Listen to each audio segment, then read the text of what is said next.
Education. Welcome everyone to the committee meeting of the Bibb County Board of Education. I want to thank everyone for being here. In case you can't tell, today is Board Appreciation Week, and I don't know about you, but I feel highly appreciated. Thank you everyone for all that we have. I'll call the meeting to order, and at this time we have the agenda in front of us. I would ask for a motion to approve the agenda. Do we have such a motion? Mr. President? Yes, sir. I can't see you, but I move for approval of the agenda. I recognize Dr. Jackson for making the motion. Was that second by Ms. Hanlon? All those in favor of approving the agenda, please signify by saying aye. Aye. Opposed, same sign.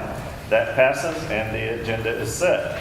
At this time, Dr. Garrett Boyd is out, so I will recognize our Vice Chair of the Instructional Services Committee, Dr. Thelma Dillard. Dr. Dillard.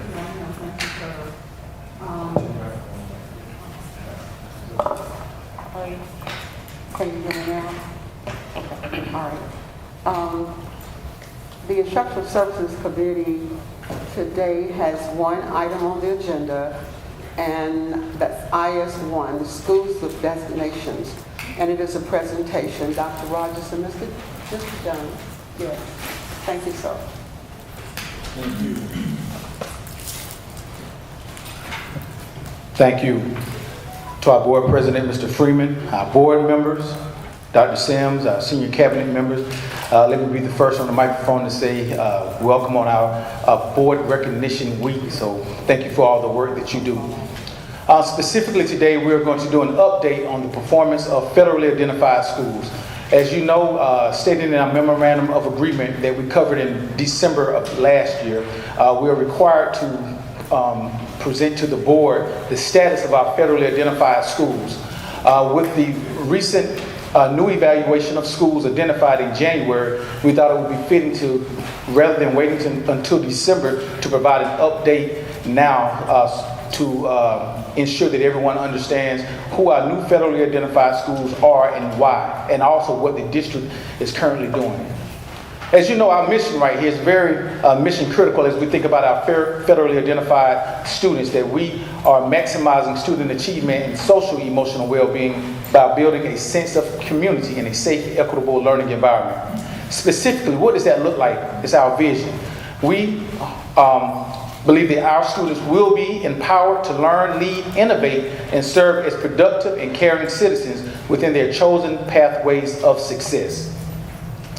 The next slide represents what that vision looks like in the 4Me learner outcomes. As part of our vision, we expect that those students will be matched and enrolled, motivated to enlist, motivated for entrepreneurship, and meaningfully employed. How do we do that? We believe in our theory of action. We believe that if we build if we build stakeholder engagement and if we strengthen staff effectiveness, we will maximize student achievement. Therefore, this particular presentation will be focused on staff effectiveness, specifically 2.2, capacity building and operational excellence. And we believe in focusing on those will help to move our student achievement. Here's our overview for today. We will begin with some celebrations, a recognition of 5 schools. We'll also present to you remind you of the federally identified schools criteria. We're also going to provide you the names of the federally identified schools beginning this year in January. Then we're going to take a dig into the data, and last but not least, we will explain to you a comprehensive plan, our call to action, and what we're doing with our schools. The takeaway specifically is that we want to ensure that you have clarity today on the designation of federally identified schools, including our comprehensive plan of support aligned with our goals of student achievement, staff effectiveness, and stakeholder engagement. As a reminder, the identification for federally identified schools, CSI, if you see that term CSI, those are the lowest performing 5% of schools in the state, Title I schools in the state of Georgia. TSI schools are those schools that have one or more consistently underperforming student groups. ATSI, we have one ATSI school here. That represents schools that are not identified as CSI schools, however, they have a subgroup or population that meets in the lowest 5% of performance in CSI identified schools. Then we have our Tier 4 schools. Those are the lowest 10 performing schools in the state of Georgia who have remained on the list, on the CSI list, the longest in the state of Georgia. And last but not least, we have a promise designation. Last year was the last year for promise designation. So let's move into our recognitions and accomplishments. And forgive me for this particular piece. I really wanted those principals here to just acknowledge them and just give them another shout out again for exiting the state's list. We have John R. Lewis Elementary School. They exited not just the promise year, but the year before that, they were CSI. Then they moved to promise, and now they have exited the federally identified list. We also have Veterans Elementary School. They exited the CSI list. VIP Virtual Academy, they exited the TSI list. And both Weaver Middle School and Southwest High School also exited the promise list. Congratulations to those principals and their schools.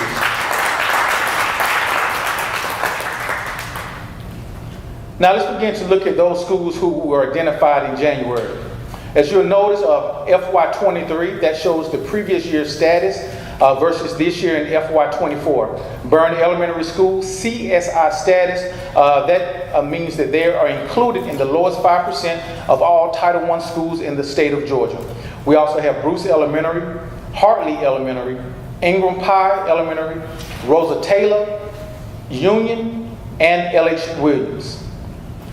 Southfield Elementary School is a Tier 4 school. They were previously designated last year, and they will be designated as such this year. It is important to note that the designation at this point is a 3-year designation, and while that may sound as a longer time, what this does is it provides an opportunity for the state and Middle Georgia RESA as well as the district to really push in support to ensure that they have sustainability before exiting the list in 3 years. So we're really thankful for that sustainability period.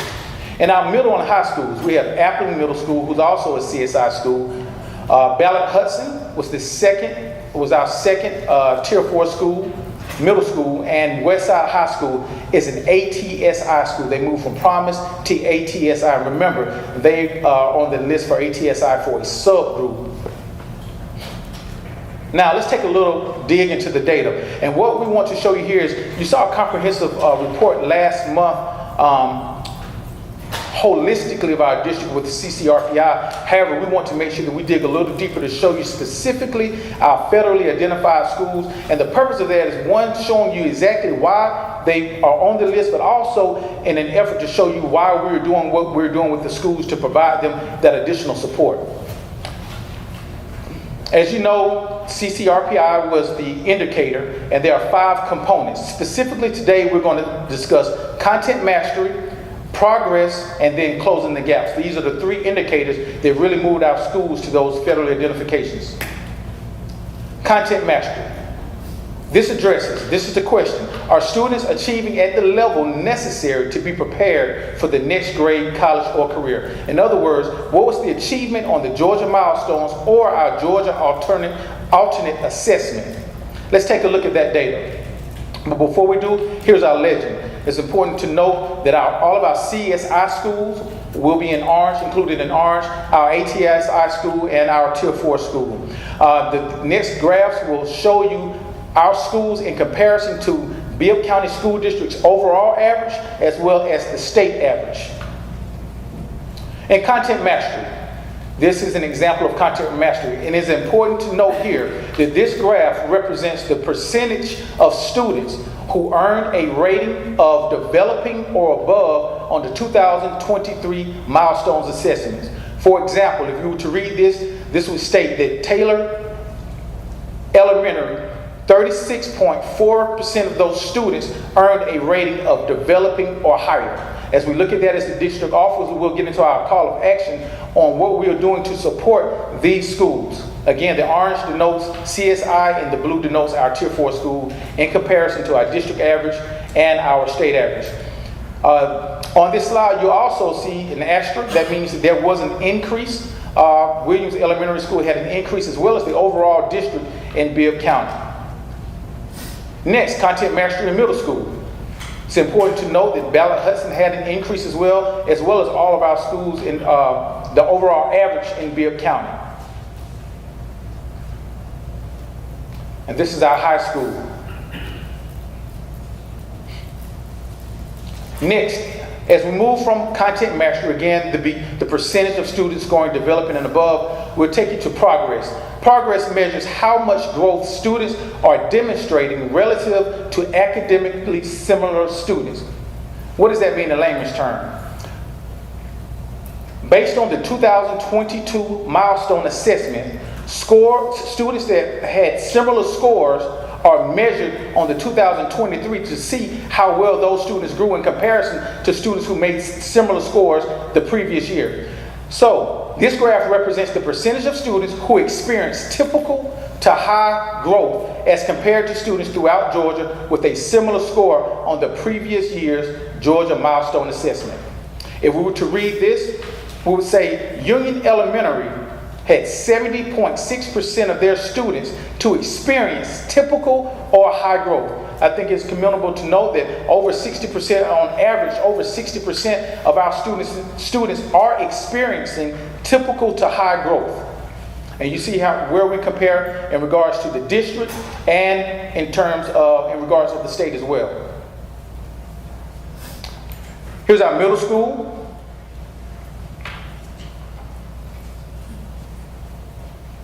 We're noticing the comparison as well to the district as well as to the state and our high school.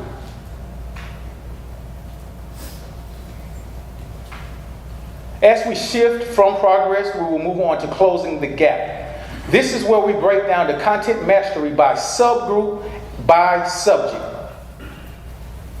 As you look at this slide, this graph represents subgroups' performance for each school as measured by a target of a 3% increase.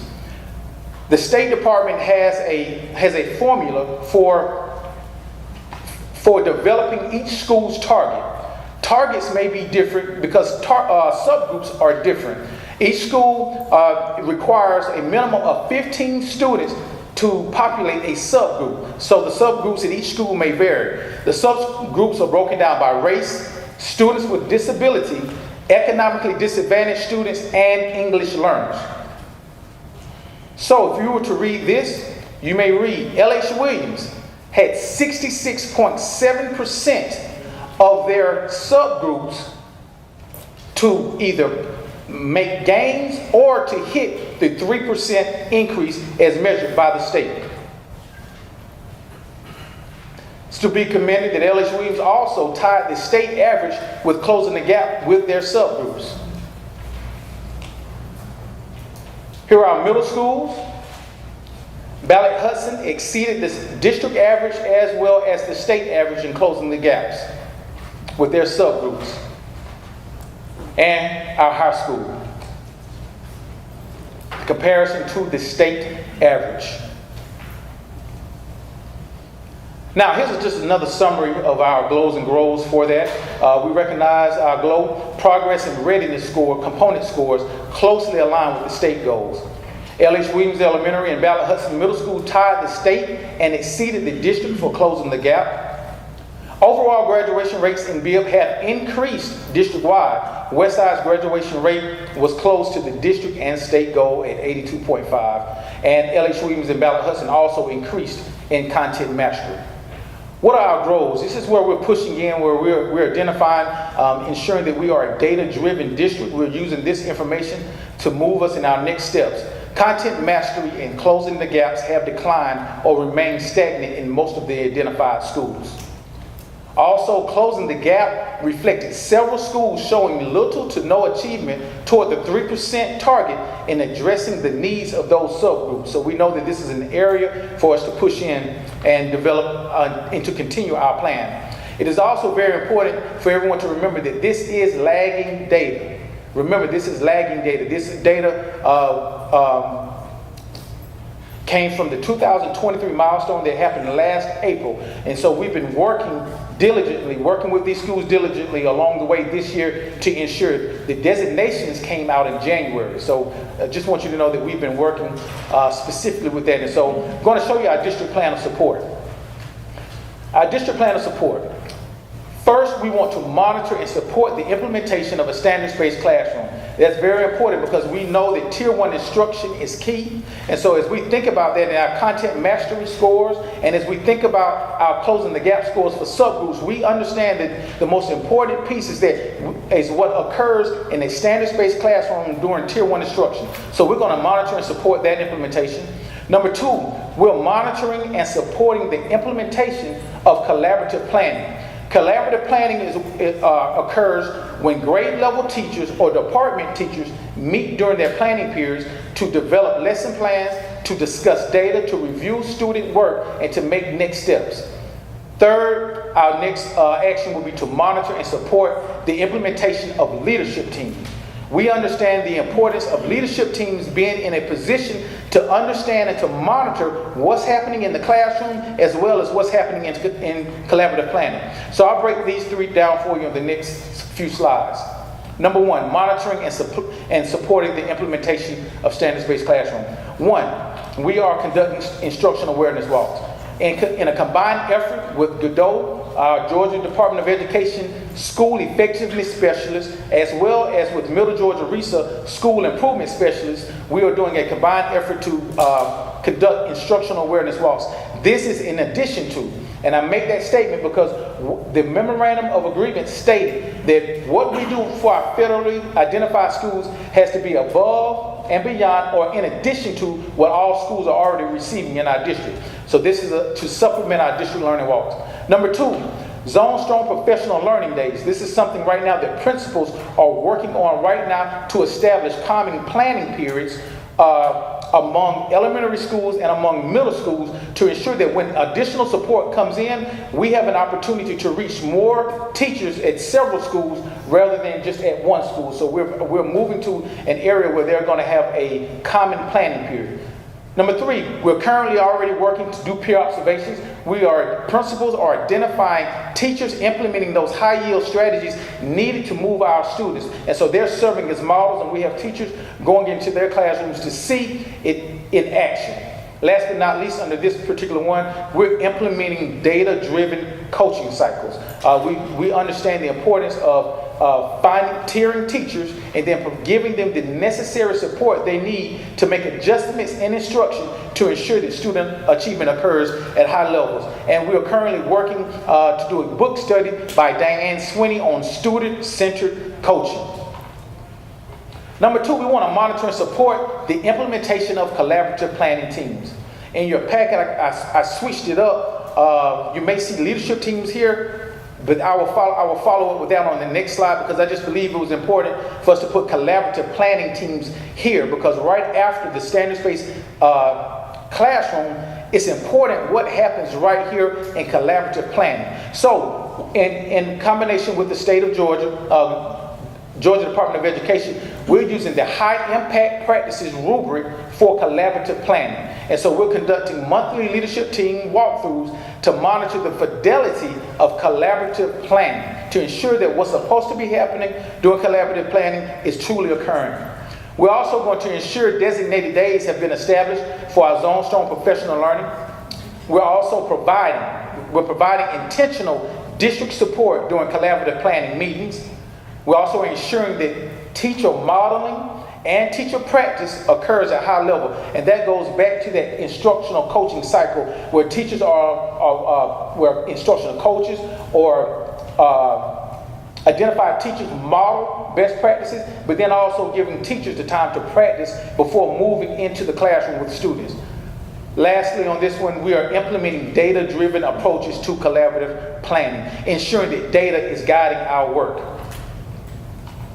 Last but not least, we're monitoring and supporting the implementation of leadership teams. This is critical.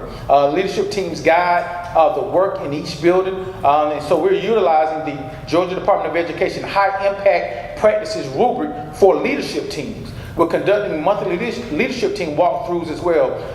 For federally identified schools, leadership teams are expected to meet twice a month to show the data, to review the data, and to make informed next steps.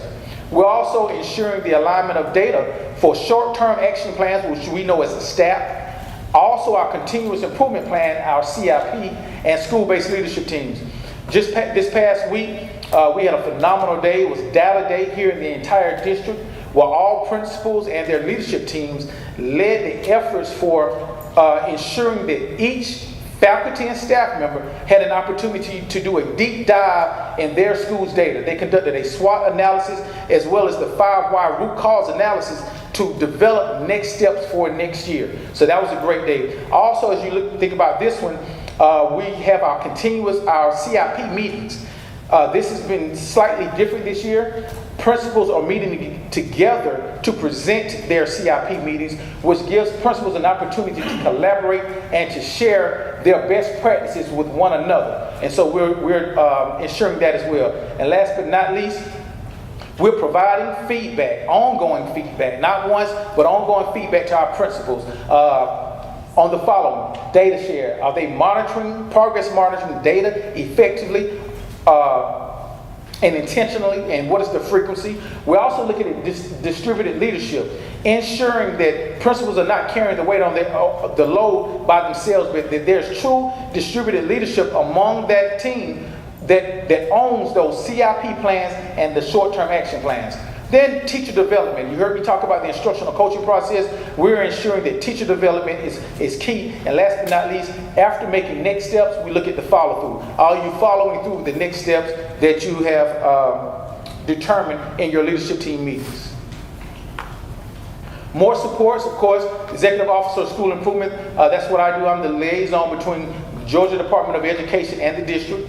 We also have our Zone Strong Principals meeting. This is above and in addition to. This is a time where we create a principals professional learning community for schools that have been federally identified to help them with their focus areas. Grade level principals meeting. This is conducted by all XOs, and we pull principals together by grade band to discuss specific topics and also to allow principals who are excelling in specific areas to model and to share best practices. Our weekly stand-up meeting, I conduct a weekly stand-up meeting with each state school improvement specialist and the Middle Georgia school improvement specialist each week to hear about the barriers and the success stories that schools are experiencing. Our next bullet, our Zone Strong District Support Team, we are very excited about this. Also last week, we had an opportunity for all of teaching and learning, our district-wide coaches, our instructional technology coaches, our principals, our Program for Exceptional Children's Department, Middle Georgia, Risa, and Godot to all come together in the same room to talk about what are we going to do to continue to strengthen our plan and our support for federally identified schools. And so we had that meeting again last week to help develop our district plan of support.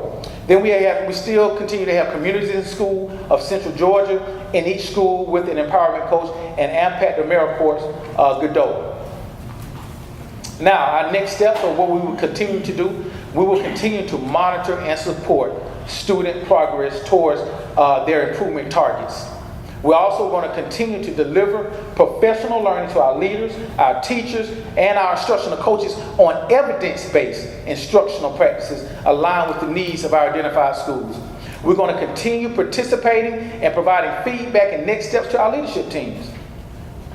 Fourth, we're going to leverage the district support personnel to support and monitor the implementation of our school improvement plan and action steps for right now, our second semester plans that the schools are implementing. And last but not least, we're going to continue to strengthen our valuable resources in Godot, Georgia Department of Education, and Middle Georgia Resources. We're going to continue to collaborate with the state, district, and schools to develop our district plan of support for the 2024-2025 school year.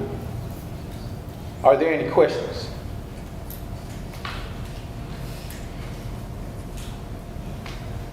Oh, I'm sorry. Ms. Johnson. Thank you, Mr. Jones. Thank you. I don't have any questions. I just want to make a few commendations. Yes, ma'am. First one, your report was so exciting, it made me want to come back to the school system. Do some of this exciting work y'all are doing. Thank you. I thank you for the way you identified those 5 schools who are improving. That's so important to them, that they get recognized for the work that they are striving to do. And I appreciate the shout out to them. Yes, ma'am.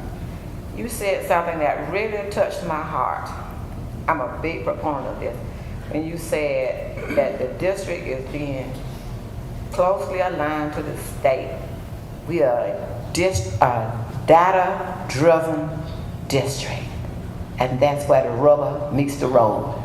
We have to look at the data. So if you don't do anything else this school term, keep it data-driven. Yes, ma'am. Thank you. Thank you. Any other concerns, board members? Yes, Ms. Hamlin. Thank you for your presentation. That was, again, I echo her comments, it was great. Just one question. In terms of the support that is being provided, how much of that is actually touching the teacher in the classroom, and do they feel supported? Do those teachers feel like they're getting what they need to deliver and create the data that we are monitoring? Yes, ma'am. Part of what we're doing with Data Day is to allow teachers to actually to tell or express their strengths of what we're presenting, our weaknesses, our opportunities, and threats. It does go down to teacher level. It's very important that we're moving to teacher level. That's the entire focus. We know that the most immediate impact occurs as a result of the teacher. So everything that we're doing is aligned to the teacher. So our collaborative planning meeting, those standard-based classrooms, professional learning is designed and geared towards meeting the teachers where they are. And our teaching and learning department is doing an excellent job digging into what teachers need with our new curriculum. As you know, we had a new rollout of standards, so ensuring that they get out to really support schools in that effort. And most of all, I think most importantly, that's what we're planning right now, to make sure that we have the teacher's voice, that we're hearing their concerns, their needs as well, and we're pulling all together to ensure that that's not a blind spot for us. Thank you. Any further questions? Mr. Morton. Thank you. Mr. Jones, can you look at slide 37, please? It's in the appendix, I guess is what you would call it. All right. You indicate there are 3 readiness indicators for elementary, middle school, 5 for high school. Are those indicators weighted evenly? No, sir. There's a different weighting for each of the indicators. Which one is weighted the most? I don't know specifically. I notice in both student attendance is a factor. When we say student attendance, do we mean how many days a student missed, or versus how many unexcused absences there are? Can you? The attendance for this looks at how many days students were present in school each day. Regardless of the absence, regardless of the reason for the absence, simply how many days you're in school? In school each day, yes, sir. All right, thank you. And that's different for high school, which may boil down to period. Okay. Also, quick question at slide 41.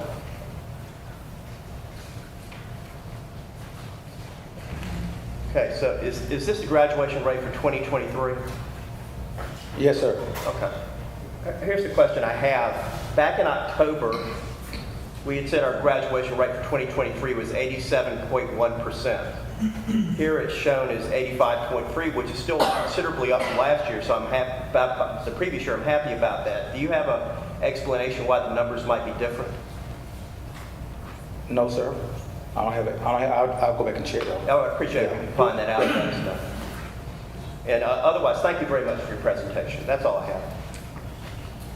Thank you, board members. Are there any further questions?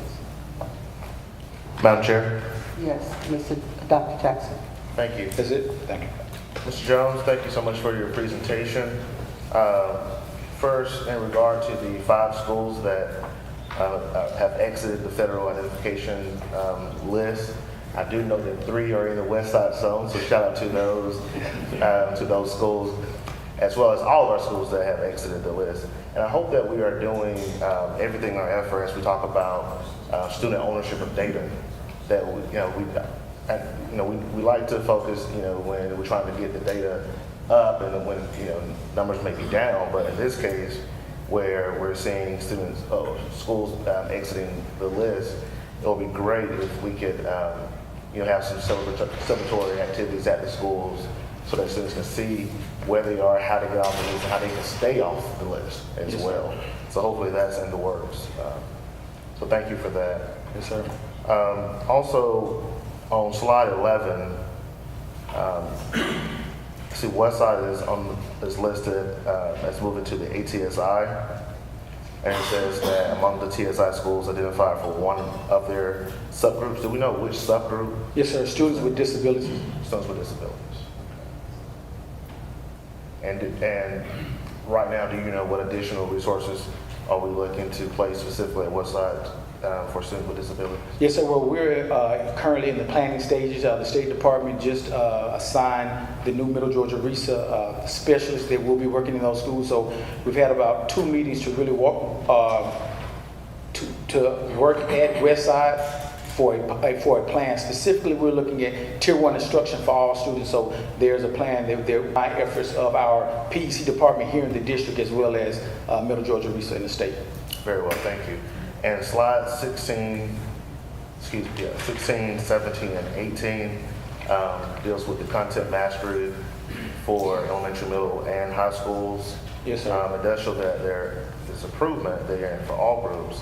However, if we could get some additional information on what that was at last year, so we can see, so we can do the comparison. Okay. To actually see that growth from over the course of those 2 years. But other than that, thank you for answering those questions, and I also look forward to the responses regarding the question that Ms. Moore answered. Okay. Thanks, sir. Thank you, Board Member. Dr. Sims. Thank you, Committee Chair Dillard. I've asked Mr. Adams to come forward to address the question about graduation rate from Board Member Morton, if he may. Thank you. Appreciate the opportunity. Just want to let you know that the clarity on the grad rate that you see there through CCRPI is a weighted formula, where the 4-year rate is what gets talked about and celebrated in the fall when it gets released. The CCRPI does a 2/3 4-year graduation rate and 1/3 5-year graduation rate, because they want us to continue focusing on those students that don't graduate after 4 years. What do we then do to make sure that in that 5th year they graduate? And so you see a weighted formula where the 5-year rate gets a 1/3 part of that score and the 4-year gets 2/3.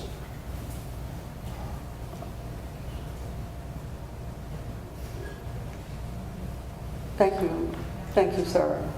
Are there any further questions, Board Member? Sam, I hope you heard that. Hired.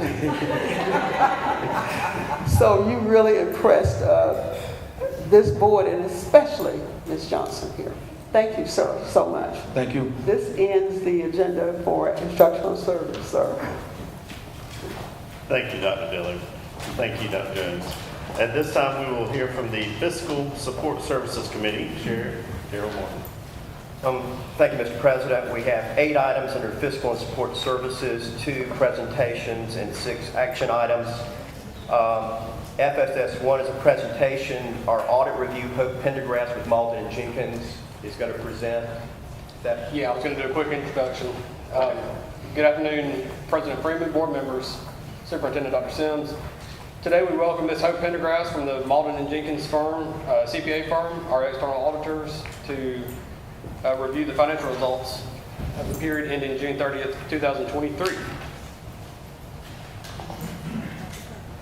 Good afternoon, President, board members, Dr. Sims. I appreciate the opportunity to come and speak to you all today. We have met with management and the subcommittee, audit committee of the board to go over the results of the audit in detail, so I'm going to keep my remarks brief today, but I'll be happy to answer any questions that you may have. For the year ended June 30th, 2023, you all did receive what's called an unmodified opinion. That's a clean opinion. That's the best opinion you can get. So congratulations to management, the board, and the accounting and finance team for their efforts in having a clean audit. As part of your financial statement audit, we also look at your federal programs. During the year ended 6/30/23, you all had expenditures of about $94.3 million. Most of that, of course, is in your ESSER program. We don't look at all those programs, but we do a compliance audit over a certain group of them. This past year, we looked at your child nutrition cluster, we looked at your special ed group, and we looked at your ESSER programs. And again, we had no findings to report in regard to all of those. That represented about 72% of your total expenditures. So those were 3 of your larger programs. We also perform a SPLOST audit, which means we look at your SPLOST expenditures to make sure that they are in accordance with the approved projects per the voter-approved resolution and referendum, and that you're following industry best practices in regard to administration of your capital program. And again, we had no findings to report. So again, congratulations to the board, the superintendent, and the accounting and finance team for having an exceptional audit this year. I also want to point out that your general fund balance represented about 12 weeks of operations when you think about your budget. I think that it's important to remember that this is as of June 30th, 2023, so now we're 9 months out from that. And since then, y'all have had some increased benefit costs, as you know. State health is going up and other things that are beyond your control. So it was good to see that y'all are in a healthy position as of that point as you move forward with your continued initiatives. With that, I'll be glad to answer any questions that you may have. Any questions, board members? All right, I see no questions, which is good news, but of course you gave us good news, so thank you so much. Yes, thank you for the opportunity.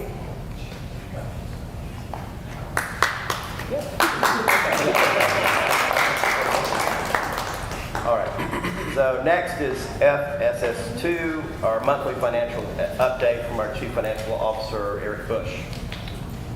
And as a result of that audit result, I just want to give a kudos to my team. It takes a tremendous effort to make the financials smooth and get a positive report each year. So I appreciate you guys.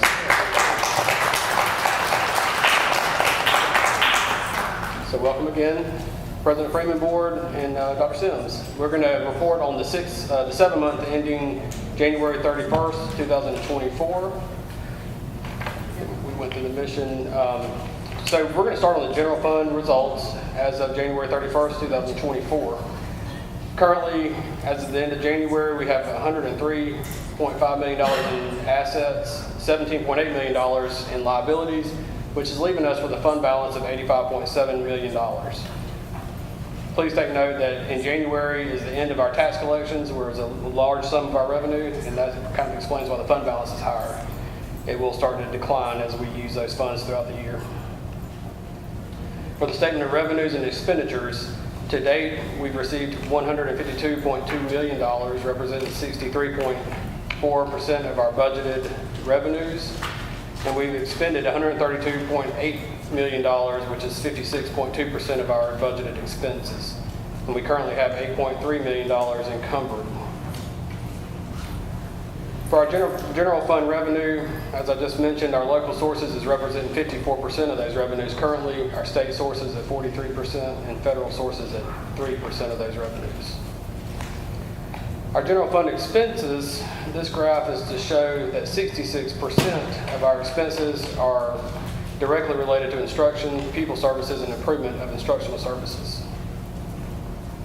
Next, we're going to look at our all funds combined. Currently, we have all funds assets of $718 million, right at $30 million of liabilities, which is leaving us with a total fund balance of $688 million. We have operating cash of $15.6 million, investments of $131.5 million, which is leaving us with a total liquid asset balance of $147.1 million. This graph is showing you that even though our cash balances are high in investments, most of our assets are made up of capital assets, our building and structures. 18% of that is investments, 5% is receivable. For our statement of revenues, we have received $237.6 million of revenues as of January 30th, about 61% of our budgeted amount. And we have expended $219 million, which is about 68% of those budgeted funds. Next, we'll do a quick recap on our CARES and ARP Act. Funds, the CARES Act, as we've discussed, have been completely expended. In ARP, to date, for this fiscal year, we've expended right under $17 million and have $8.2 million of that encumbered, which is a committed value of $88.1 million for the whole grant. That leaves us with a remaining balance of $12 million. So we've expended approximately 88% of those dollars. As far as our SPLOS accounts go, in January, we collected $4.1 million of SPLOS revenue. We currently have 34.6 of that encumbered, mainly from the Springdale building, and we still have a cash balance of $49.6 million in the 2021 eSPLOS. We also have $1 million, right at $1 million left in the 2026 eSPLOS. And as we conclude today, our bonds of 2020 project has $1.2 million of cash remaining in that fund.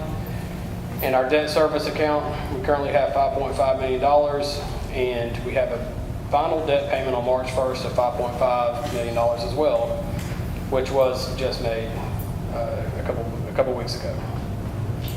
And that concludes our financial results for January 31st. Does anybody have any questions? Any questions, board members? Excuse me, any questions, board members? Ms. Handler? No question, but again, thank you so much to you and your team for making all of us look good. You guys are just the best. So It's an thank honor. you. I appreciate it. Yes, Dr. Dillard. No question.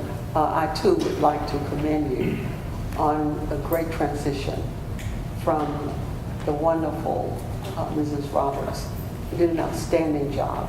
Worked with her for a long time, and she always made us look good.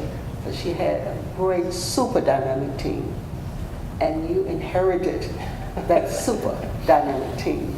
And thank you for your patience, your guidance, and your leadership.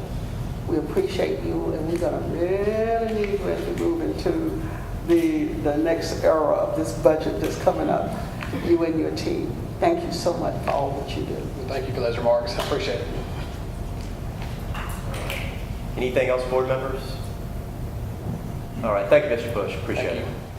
The first action item we have this evening is FSS3, resolution regarding final certification of Heritage Elementary School. Mr. Kitchens. All right, thank you. Good afternoon, board members, President Freeman, and Superintendent Dr. Sims. First item today is capital programs requesting the board adopt the presented resolution to approve the final certification of the Board of Education to close out Heritage Elementary School project. This is typical after we finalize all of the construction projects. It's recommended the Board of Education adopt the presented resolution to approve the final certification of the Board of Education to close out Heritage Elementary School project. Board members, you've heard the recommendation. Is there a motion to approve? So moved. Motion by Dr. Jackson, second by Dr. Dillard. Discussion? Mr. Chair. Go ahead, Dr. Jackson. Thank you. Mr. Kitchens, I just want to commend you and your team on a great job with the Heritage Project. I recently got a chance to go to Heritage for a speaking opportunity, and I was just thrilled with the renovations over there, and a lot of the educators thought the same as well, that they were very pleased with the progress that was made at Heritage Elementary. So thank you so much for the great work that your team did on this project. Okay, thank you.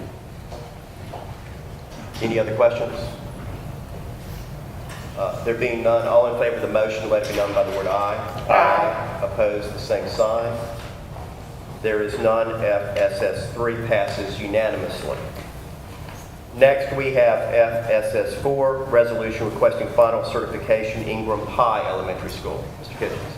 Thank you again. Capital programs requesting board adopt the presented resolution to approve the final certification of the Board of Education to close out Ingram High Elementary School, similar to the previous resolution. It's recommended the Board of Education adopt the presented resolution to approve the final certification of the Board of Education to close out Ingram High Elementary School project. Board members, you've heard the recommendation. Is there a motion to approve? So moved. Second. Motion by Ms. Johnson, second by Ms. Hanlon. Any questions or discussion? There being none, all in favor of the motion, let it be known by the word aye. Aye. Opposed, the same sign. There is none. FSS4 passes unanimously. Next, we have FSS5, renaming a former Appling Middle School site. Mr. Kitchen. Thank you, sir. As part of the 2021 East Floss, the board approved renovations to athletic facilities, including the Harry Thompson Stadium. This memorandum requests approval for renaming the former Appling Middle School site as Harry Thompson Sports Complex. This would provide consistency with the Ed DeForest Sports Complex, and it's our hope that we would rename the site as Harry Thompson Sports Complex and retain the current name of the Harry Thompson Stadium. So it's recommended that the Bibb County Board of Education authorize the naming of the former Appling Middle School site, the Harry Thompson Sports Complex. Board members, you've heard the recommendation. Is there a motion to approve? So moved. Okay, motion by Ms. Johnson, second by Dr. Dillard. Any questions or discussion? Mr. Chairman.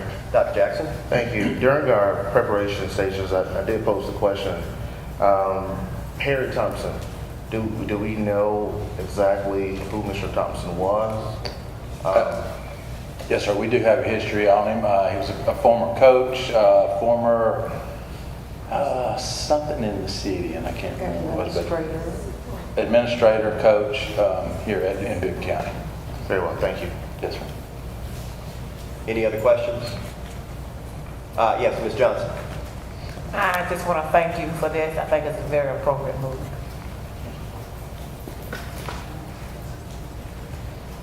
Anything else, board members? All right. Those in favor of the motion, let it be known by the word aye. Aye. Opposed, the same sign. There is none. FSS5 passes unanimously. Next, we have FSS6, New Springdale Elementary School Technology Equipment. Mr. Kitchens. Thank you, sir. As part of the 2021 East Floss projects, the Board of Education approved construction of a new Springdale Elementary School. Capital Programs presents this memorandum recommending a firm to provide technology equipment for Springdale Elementary. Recommended the Board of Education approve the issuance of a purchase order to Solutions Incorporated in amount not to exceed $215,943. This will provide the clear touch panels and all the equipment for New Springdale Elementary School, and it will be funded through 2021 East Floss, utilizing the Source of Wealth Contract 99999 SPD 0000210-0016. All right, board members, you've heard the recommendation. Is there a motion to approve? Motion by Dr. Woodford, Second. second by Ms. Hanlon. Any questions, board members? There being none, all in favor of the motion, let it be known by the word aye. Aye. Opposed, the same sign. There is none. FSS6 passes unanimously. FSS7, New Springdale Elementary School Playground Equipment. Mr. Kitchens. Thank you. As part of 2021 East Floss Board of Education approved the construction of New Springdale Elementary School. This memorandum recommends the firm to provide the construction of 2 new playground systems. These will be 2 independent installations, and they'll provide handicap accessible playgrounds for K through 2 and then 3 through 5, and they'll be ASTM and CPSC approved. As recommended. Well, I will say that if you'll notice, the price on these are a little higher than we have paid in the past, and when we look back on those, we were similar in cost at Northwoods when we did those last year, and they are rising in cost similar to what we're seeing construction cost. And I say that to say in 2020 we were averaging about $245 per square foot build out cost. We're at about $340 now. So that's why we're seeing such an increase in construction costs these days. With that, it's recommended the Board of Education approve the issuance of a purchase order to Miracle Recreation Equipment in an amount not to exceed $293,027.74. And this will provide the construction of 2 new playground systems for Springdale Elementary. This project is funded through 2021 East Floss, utilizing Sourcewell contract much shorter 010521 LTS-3. Board members, you've heard the recommendation. Is there a motion to approve?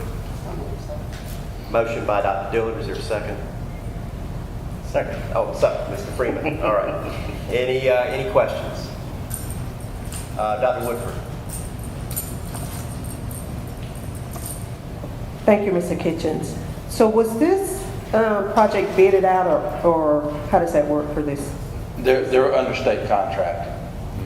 So they're, when you utilize Sourcewell, they're bid at a national level, and we're able to piggyback off of nationally bid projects.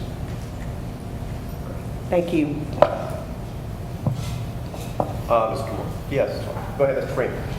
Thank you. I just want to say, I shared the blueprints that you provided with my residential playground expert in my house, and he was very excited about the number of slides, particularly on the second blueprint, so thank you very much for the project.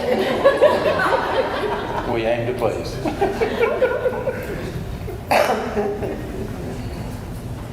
All right. Mr. Kitchens, what will happen with the existing equipment? So the existing equipment was removed. It was the old equipment, so I don't even think there's enough value in it to resell. It was old equipment that was there.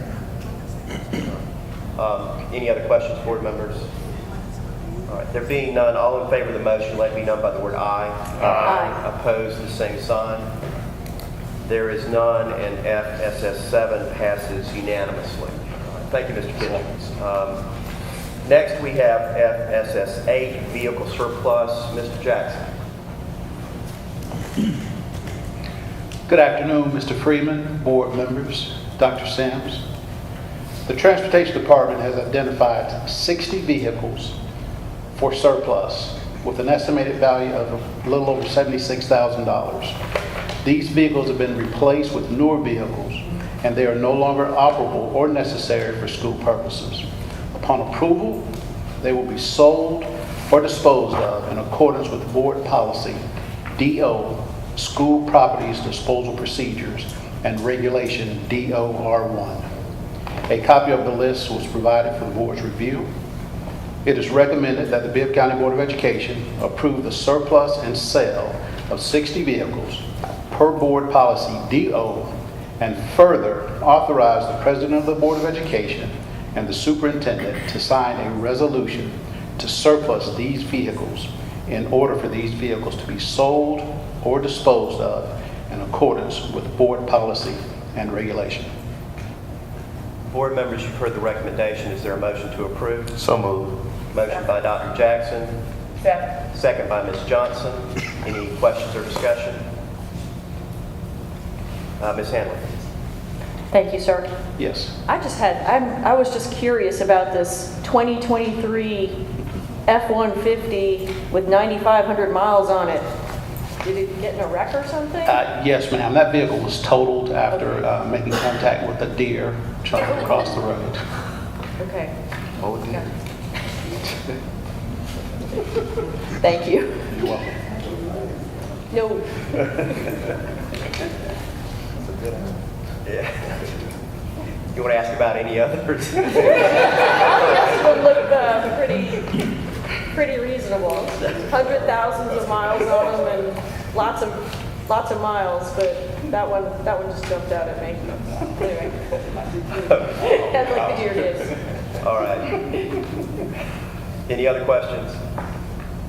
There being none, all in favor of the motion, let it be known by the word aye. Aye. Opposed, the same sign. There is none. FSSA passes unanimously. Thank you, Mr. Jackson. Thank you. Mr. President, this concludes fiscal support services. FSS3 through FSSA passed unanimously. We move to the consent agenda. Thank you, Mr. Moore. Thank you. At this time, we will hear from the Policy and Rules Committee, and again, we get to hear from Chairman Thelma Dillard. Thank you, Dr. Dillard. Thank you, Mr. President. Policies and Rules has 4 action items, 1 through 4. And at this time, we're going to begin with Policy and Rules 1, Policy CJ, Administrative Consultants. And our attorney is present to take us through these, and I just want to thank her in advance for for being on standby for every change, for every minute, everything needs to be done. I personally appreciate you for always being there and answering my calls. Thank you, and we're going to begin with PR1. Thank you for that, Dr. Dillard, and good afternoon, President Freeman, Superintendent Dr. Sims, and members of the board. It's good to be with you this afternoon. The district is presenting policy CJ, administrative consultants, again for the board's review. As you will recall, at last month's meeting, the second reading of this policy was tabled to allow for additional input from board members. The revised policy includes the provision that all consultants providing services to the district must be in good standing with the appropriate licensing agencies.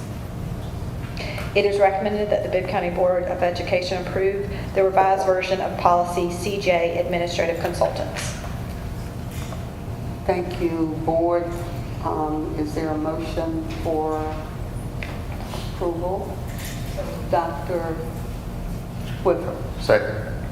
seconded by Dr. Jackson. Questions? All in favor of the motion, let it be known by the word aye. Aye. Opposed, the same. The motion, PR1, passes unanimously. Thank you. We'll go to PR2. Ms. Hill. The district is presenting policy BBH, awards, recognitions, and certificates for second reading. There was input received between first and second reading. The change to the policy BBH can be found in the third paragraph, and the new provision of this in this third paragraph states, board proclamations or recognitions are enacted by general board consent, where the process of determining consent will be facilitated by the board president or his or her designee. This will not require an official board meeting and vote. There was also feedback on the regulation BBHR1, and it can be found in section C, the third bullet point, and that changes as follows. Proclamations and recognitions are enacted by general board consent, where the process of determining consent will be facilitated by the board president or his or her designee. This will not require an official board meeting and vote. It is recommended that the Bibb County Board of Education approve policy BBH, award recognitions and certificates. Thank you, board. Is there a motion for approval? So moved, Madam Chair. Motion by Dr. Jackson, seconded by Ms. Johnson. Questions? All in favor of the motion, let it be known by the word aye. Aye. Opposed, the same. The PR2 passes unanimously. Thank you. We'll go to PR3, policy FDC, naming facilities. Ms. Hill. The district is presenting policy FDC, naming facilities for second reading. There was a minor change between first and second reading to the policy. The change is found in the fourth paragraph. This change was made to the first sentence of that paragraph, and it states the naming or renaming committee for each school or facility will include the board member who represents the zone, not district, but zone, where the school or facility is located.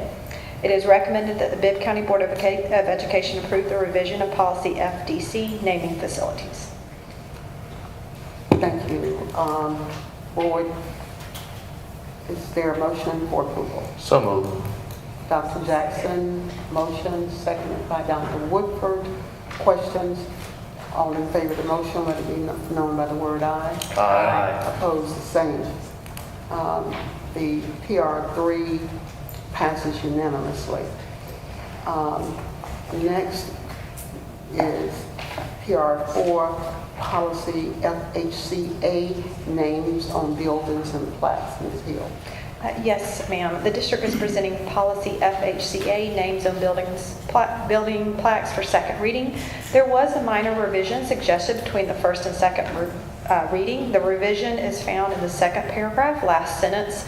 This sentence has been revised to state the names of the superintendent and the current and the Board of Education members serving at the time that the building is complete or project is complete will be included on the plaque. So we added superintendent so it was consistent, both former board and current board.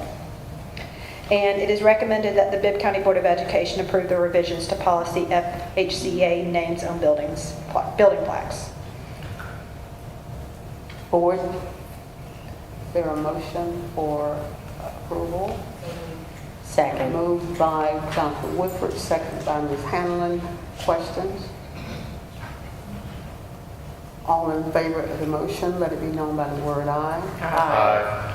PR4, policy FHCA passes unanimously. All items 1 through 4 will be sent to the consent agenda. Next, we have first readings, 2 policies. Will you take us through these? Ms. Yes, Hill? ma'am.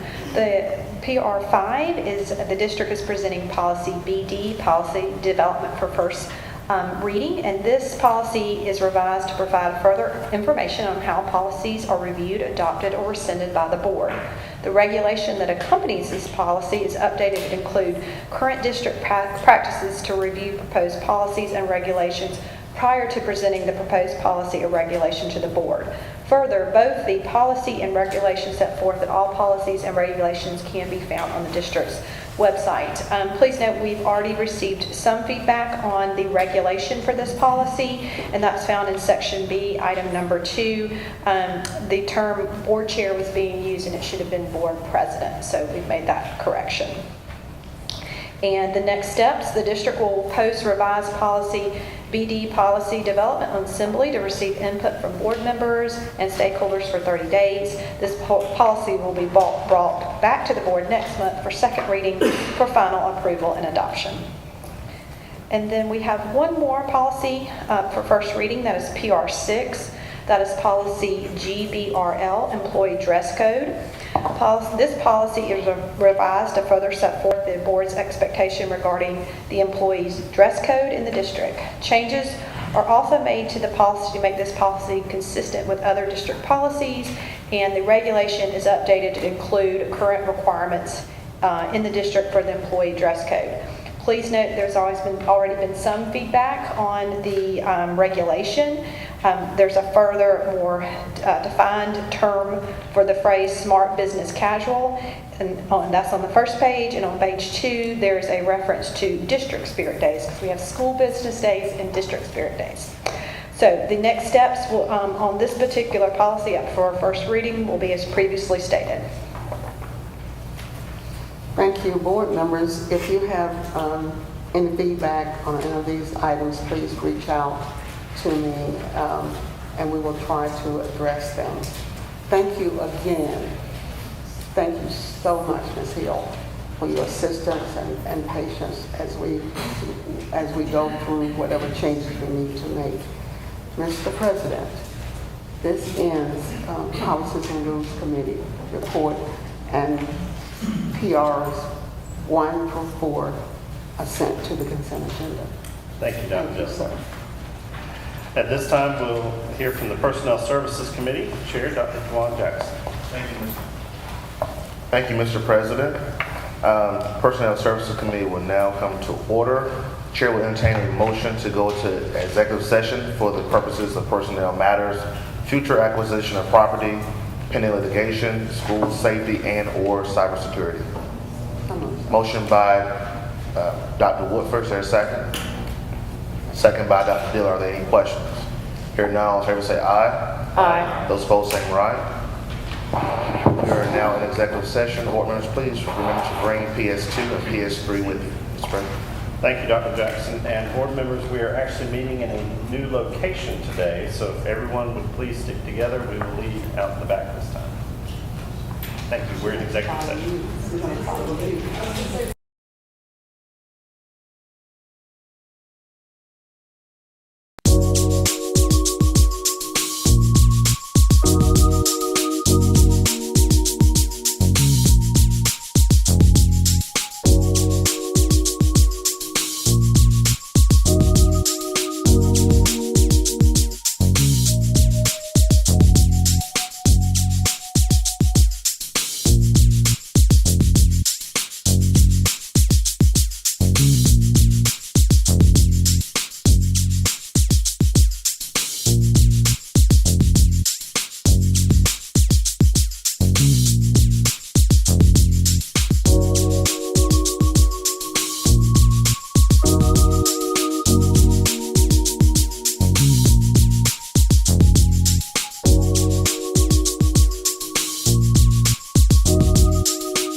Thank you, ladies and gentlemen. We'll continue with the Personnel Services Committee. Chairman, Dr. Jackson. Thank you, Mr. President. The chair will entertain a motion to come out of executive session at this time. Motion by Ms. Johnson, seconded by Dr. Wolf. Are there any questions? Hearing none, all in favor say aye. Aye. Those opposed, same right. We are now, opinion chair, the ayes have it, and we are now out of executive session.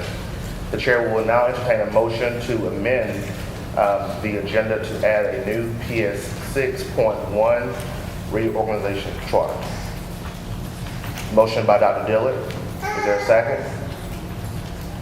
Second. Second by Ms. Johnson. Are there any questions? Hearing none, all in favor say aye. Aye. All opposed, same right. And being chair, the ayes have it, and the agenda has been amended. We now move on to PS1, the Certified Personnel Report. Is there a motion for approval? Motion by Dr. Dillard. Is there a second? Second by Dr. Woodford. Are there any questions? Hearing none, all in favor say aye. Aye. Those opposed, same right. And being chair, the ayes have it. That passes unanimously. We now move on to PS2, the Classified Personnel Report. Is there a motion for approval? Motion by Dr. Dillard. Is there a second? Second. Second by Ms. Hamlin. Are there any questions? Hearing none, all in favor say aye. Aye. Those opposed, same right. Being chair, the ayes have it. PS2 has been approved unanimously. PS3, board members, is your Classified Personnel Report for your information. And we'll now move on to PS6, Central Office Recommendation. Is there a motion for approval? So moved. Motion by Dr. Woodford. Is there a second? Second by Dr. Dillard. Are there any questions?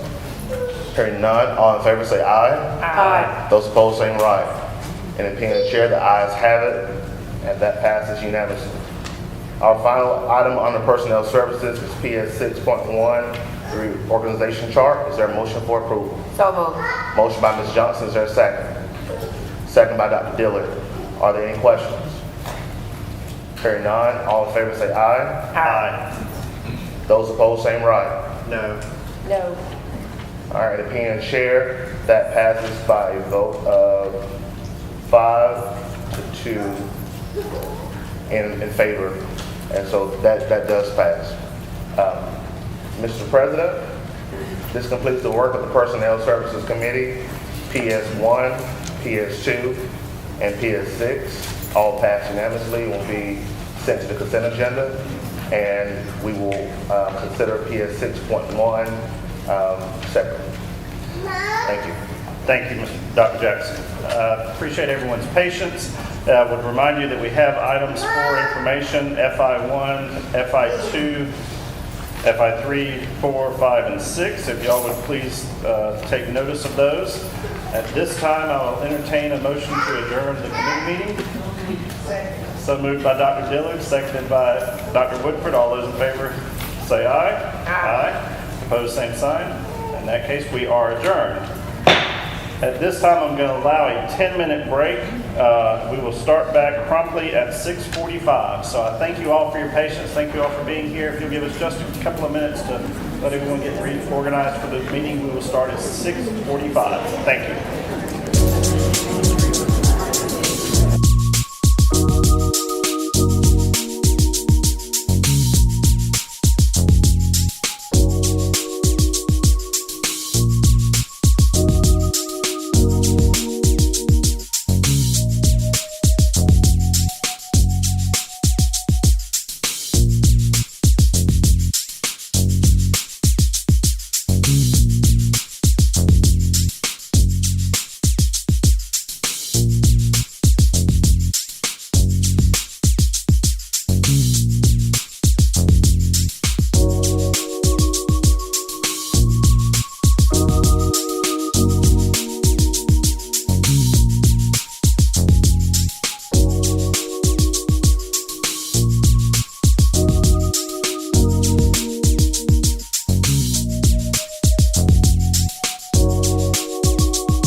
the meeting of the Bibb County Board of Education for March 21st.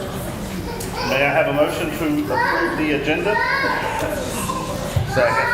Moved by Dr. Woodford, seconded by Dr. Jackson. Did anyone wish to make an amendment to that regarding one item? Yes, sir. Mr. President, I move that we amend the agenda to add under new business a PS 6.1. All right, do we have a second for that motion? Seconded by Dr. Dillard. Any discussion? All right. In that case, board members, we are voting on the agenda with the proposed amendment of adding PS 6.1 under new business. All those in favor, please signify by saying aye. Aye. Opposed, same sign. That is approved. At this time, we will start with our Pledge of Allegiance, led by our little Mr. and little Miss Cherry Blossom, Alexandria Haverton and Bo of Bible Academy of the Arts. If everyone will please stand and join them in the Pledge of Allegiance.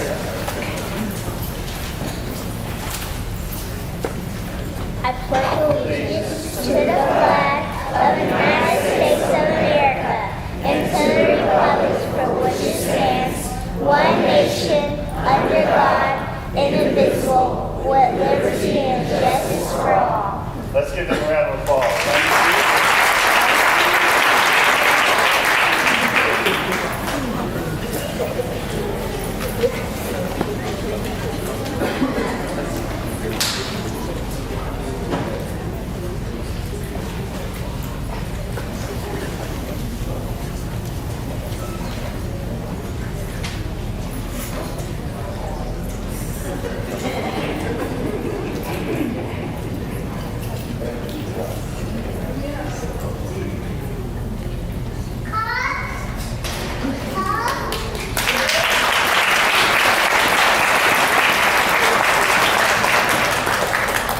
Thank you both so much for being here.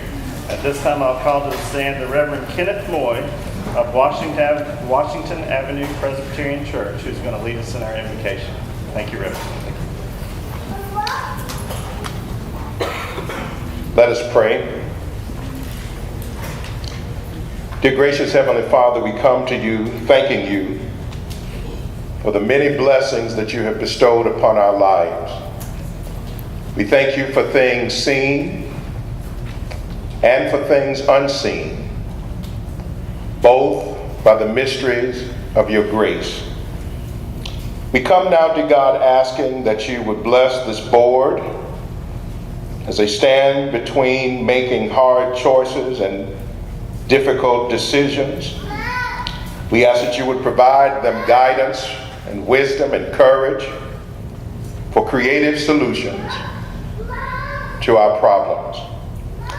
We pray blessings to God as we continue to see the joy that lifts our heart and inspires us. We ask blessings upon our children, parents, teachers, administrators, the superintendent, the board, and the community. We ask to God that you would help us not to see ourselves as only redwood trees, but redwood trees that are tied together by a root system that benefits the entire forest. We ask to God that you would help us to honor you in all that we do and all that we say. Let the words of our mouth and the meditation of our hearts be acceptable in thy sight. Help us to do in time what matters in eternity. In the name of Jesus Christ, our Savior, our Lord, and our soon-coming King, we pray. Amen. Thank you, everyone. It is now time for the report of the superintendent. I'll recognize Dr. Dan A. Sims. Thank you, Board President Freeman, and good evening to everybody. Each month we present highlights happening within our schools and district. And here are just a few of the recent highlights. If you did not notice when you walked in, this is School Board Member Appreciation Month. Let's give our school board a round of applause.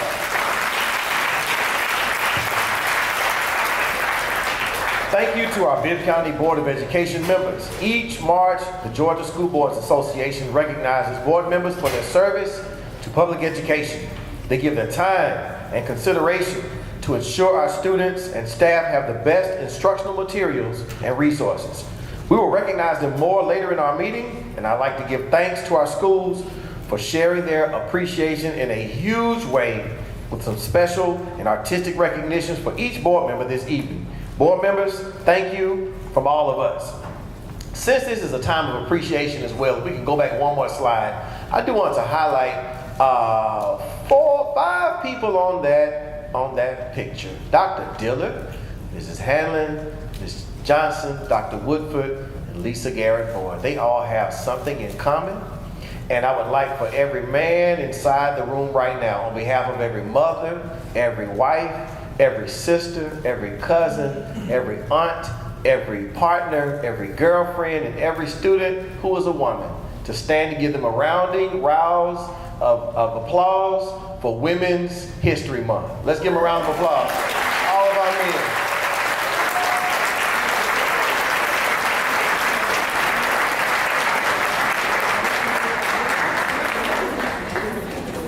We especially acknowledge each and every one of you for the invaluable contributions you give to society in ways that can never be duly appreciated.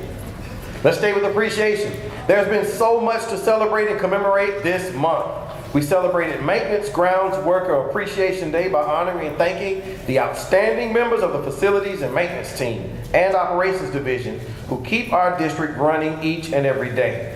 March is also National Procurement Month and School Social Workers Month. Schools are also celebrated National Breakfast Week this month. Thank you to everyone who made each of these recognitions possible. If there are any maintenance workers, any school social workers, any procurers, breakfast week cookers, if any of you are in the room, I want you to stand up at this time and let's recognize you as well.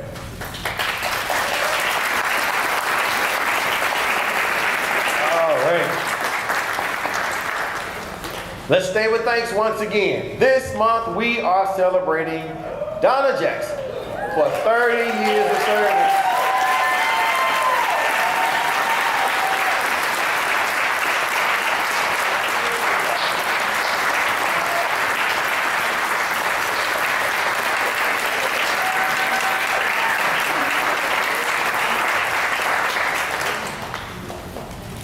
We are celebrating Donna Jackson for 30 years of service to public education.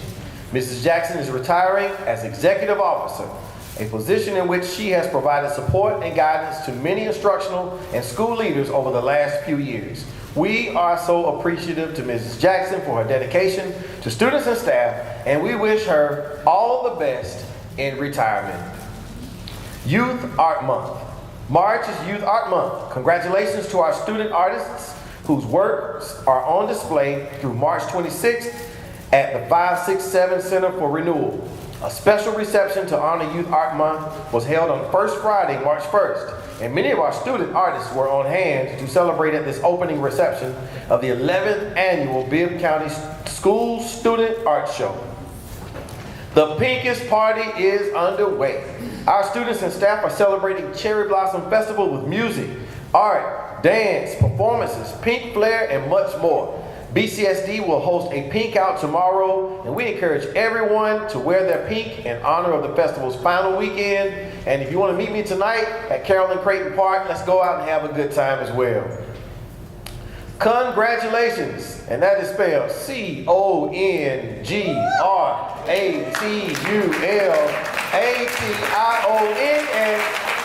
to 5th grader Eric Wayne of Springdale Elementary School. Eric, yeah, proud principal. Eric was honored last. He was the youngest in the competition. He was the youngest, and let me listen to this now. He was the youngest, and he was honored last month as a finalist in the Bibb County Spelling Bee. And upon competing the Region 6 Spelling Bee, he earned a place, 7th place in the state competition and the youngest speller. That's something else.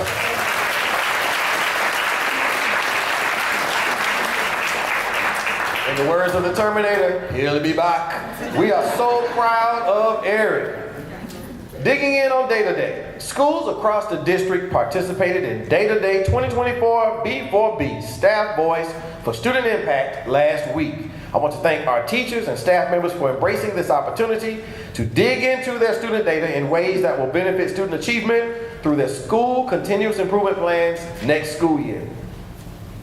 Congratulations to Window Magic on being selected the 2024 Bibb County Flex Competition winner. The 2024 Bibb County Flex Competition was held on March 13th at Emerson on Plum, where students in the final round pitched their business proposals in a Shark Tank style event. The student-run business of Window Magic, run by Rick Canosa, Finn Wakefield, and Jaden Adler of Howard High School, moves forward to the Georgia Flex Competition with a chance to earn $10,000 in startup funds.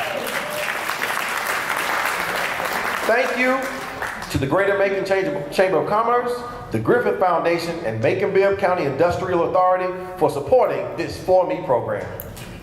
Introducing the Mac Shack. The Mac Shack is a mobile learning lab for the culinary arts pathway at W.S. Hutchings College and Career Academy and will serve gourmet macaroni and cheese options.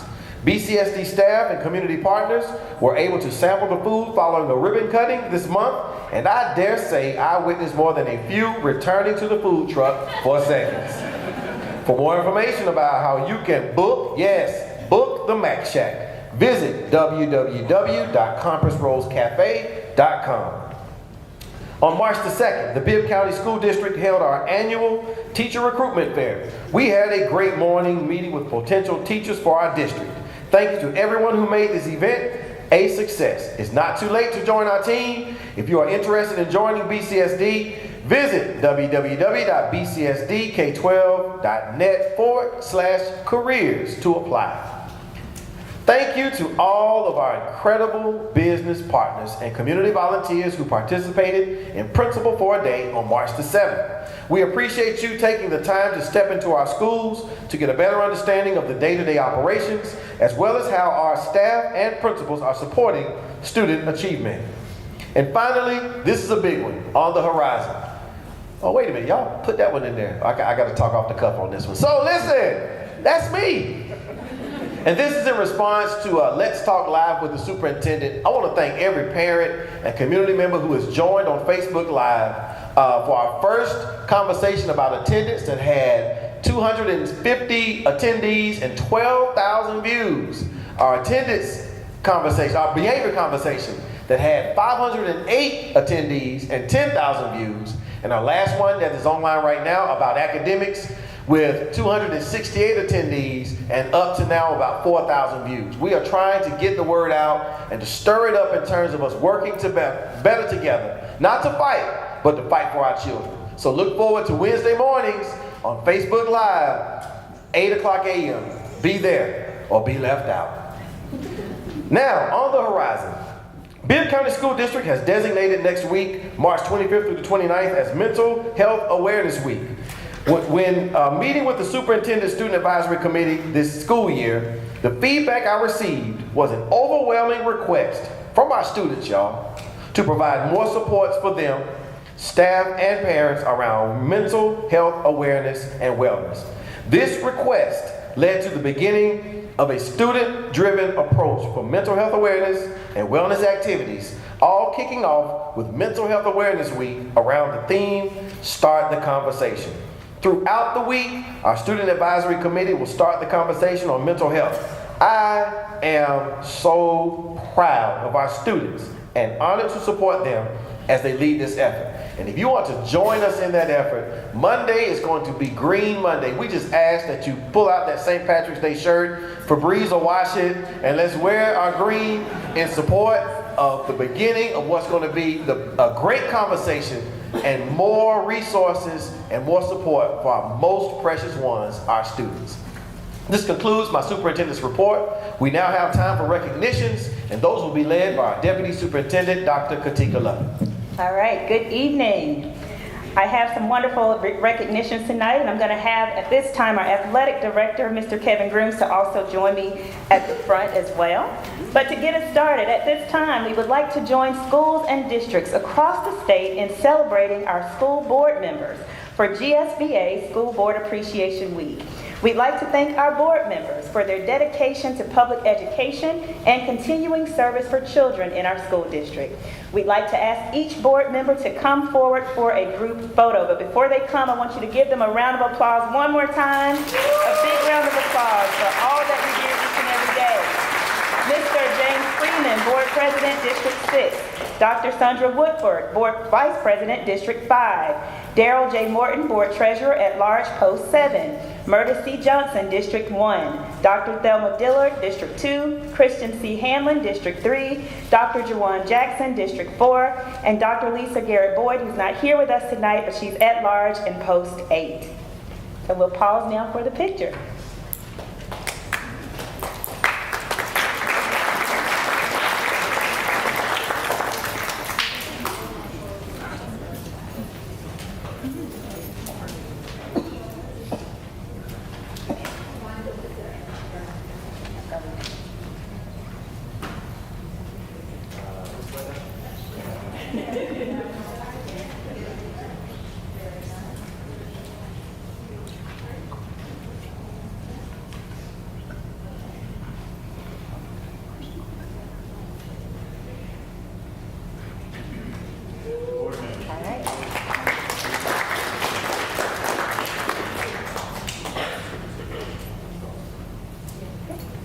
All right, thank you again for all your hard work and dedication. And as a special thank you tonight, our schools have shared some tokens of appreciation with each of you this evening to honor the occasion. This evening, we would also like to introduce you to our newest district and school leaders. Leaders, please come forward when your name is called so you can greet our board members and receive a swag bag as a small welcome to your new role. Starting with Eric Bush, our Chief Financial Officer.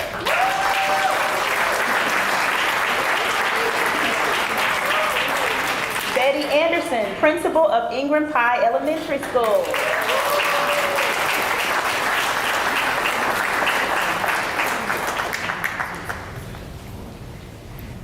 Dr. Regina English, Principal of Porter Elementary School.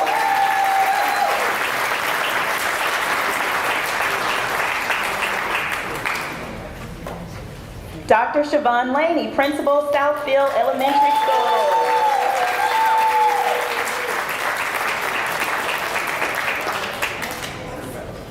Chandrika Gibson, Principal Miller Magnet.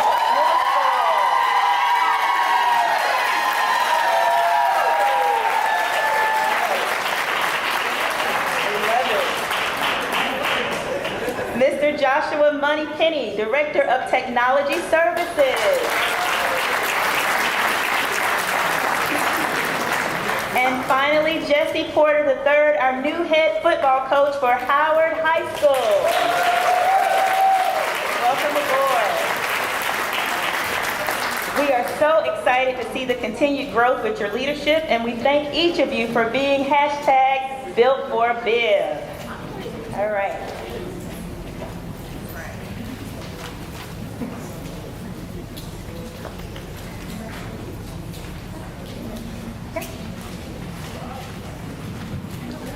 Good afternoon, everyone.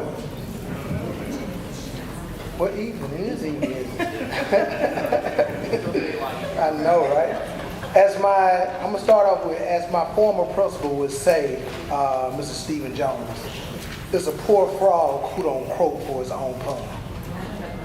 And it always resonated with me with everything that I've ever done dealing with athletics and dealing with student athletes. At this time, I would like to give a shout out to all of my athletic directors. They're doing a wonderful job at their locations, and they're striving to be the best athletic directors that they could possibly be. As I always tell them, they can make my job very easy or they can make my job hard, and they've made my job very easy, so definitely a shout out to them. At this time, I would like to invite Central High School athletic director and boys basketball coach Andre Taylor to come forward.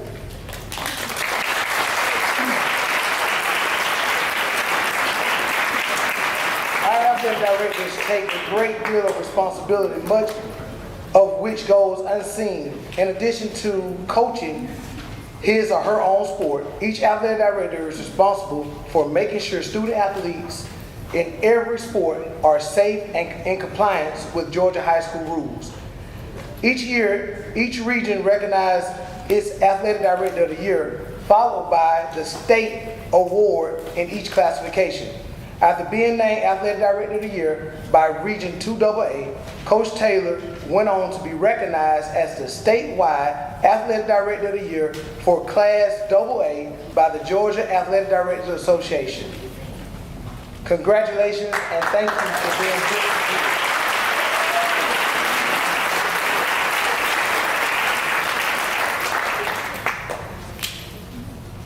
The district prioritized supporting students in all their endeavors, including interscholastic athletics. This basketball season, we had 6 teams advance to the Georgia High School Association playoffs for their classification, but we'd like to recognize 2 in particular. First up, we would like to ask Southwest head boys basketball coach, Marquincio Hartnett, to come forward with his seniors of his team.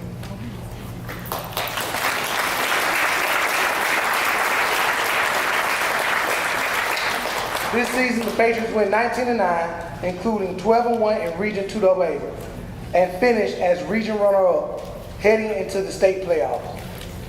There, they defeated Brantley County and Sumter County before falling to Columbia in the Elite 8 of the Class AA playoffs.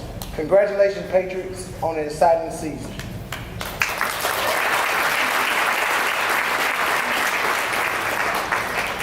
Next, we would like to ask Central High School girls basketball coach Tamara Bolton Williams to come forward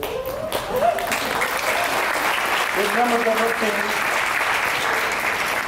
This season, the Lady Chargers went 26-5 and went 14-0 in the region play to finish the Region 2AA champions and for the second consecutive year. In Class AA playoff, the Lady Chargers defeated Toombs County, Sumter County, and Columbia to advance to the Final Four, where they fell to Josie. Congratulations to the Central Chargers, to the Lady Chargers, on a wonderful season, and thank you for being built for Bibb.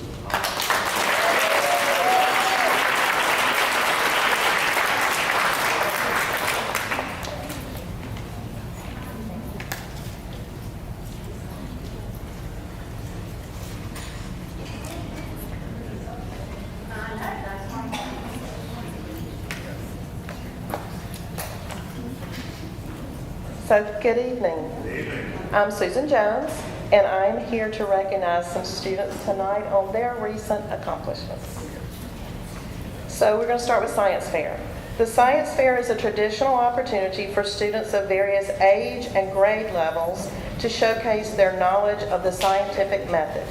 Students design and implement their own experiments before displaying their results to be judged.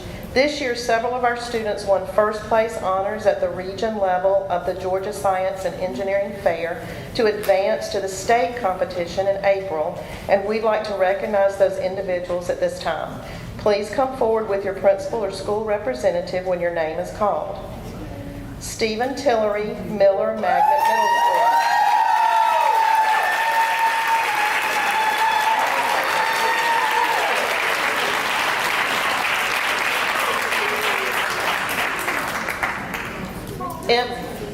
Emma Tillery, Central High School.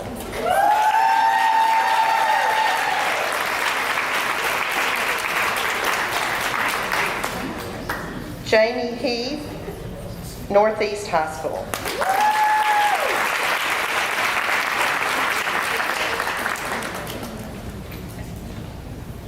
The next 3 students are Rutland High School students, and they are at an FFA competition, so they're not here tonight. That would be Hannah Wiles, Rayanna McCraney, and Ramaya Stevens.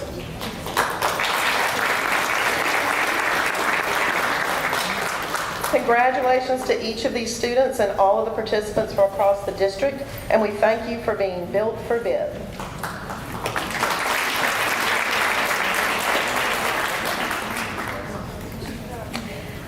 Each year, a student is chosen at each high school in Georgia for the Page Student Teacher Achievement Recognition, or STAR, program. These students scored the highest on the SAT in their school while also meeting other academic standards. Then they selected a teacher that has had a remarkable impact on their success. Bibb County STAR students and STAR teachers were recognized at a ceremony by Page and Greater Macon Chamber of Commerce in February.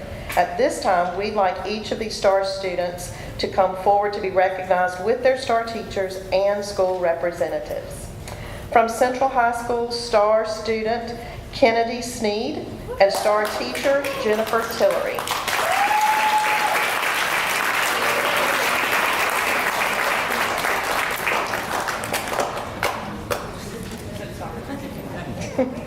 From Howard High School, STAR student is Lillian Harper and STAR teacher is Dolores Mercer.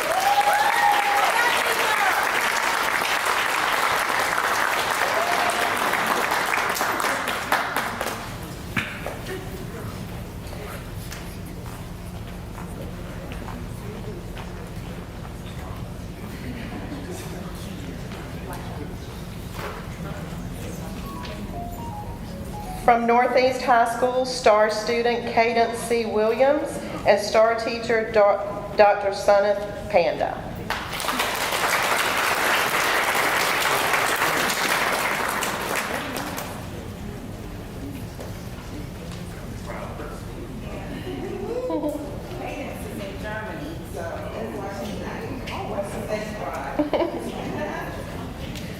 From Rutland High School, STAR student Emmanuel Pazana Hernandez and STAR teacher Andrew Reeves.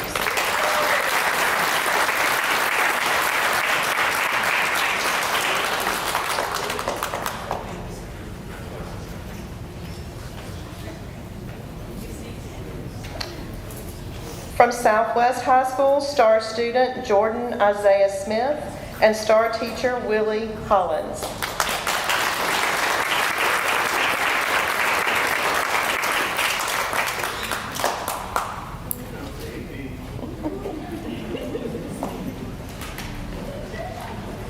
From Westside High School, STAR student is Sia Patel and STAR teacher is Dr. Demetria Risper.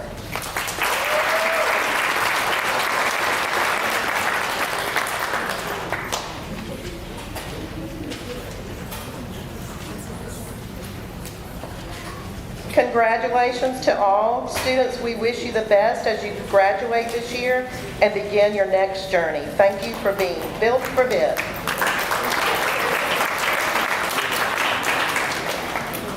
Last tonight, we have our Young Georgia authors. Each year, district students participate in the Young Georgia Authors Competition, beginning with competition here against other Bibb County students. From there, the best written works advance to the regional competition. At this time, I'd like to ask the following students to come forward with their school representatives to be recognized as district winners. Zachary LeKay, kindergarten, Springdale Elementary School.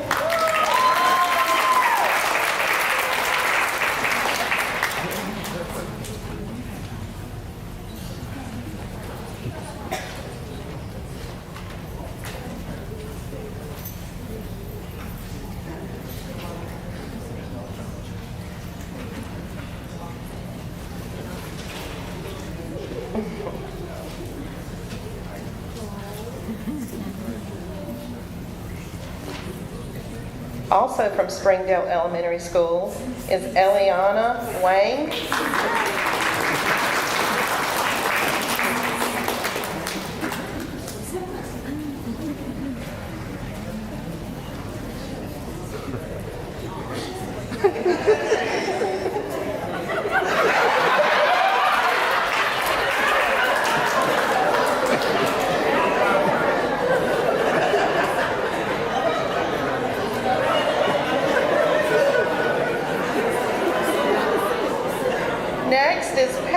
Mont, second grade, Hartley Elementary School.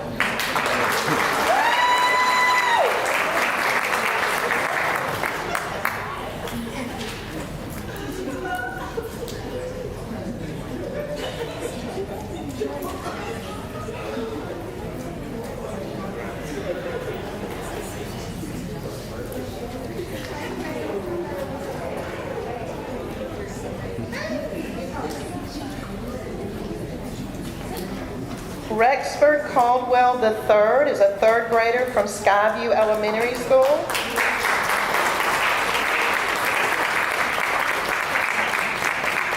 Rexford also finished third in the regional competition.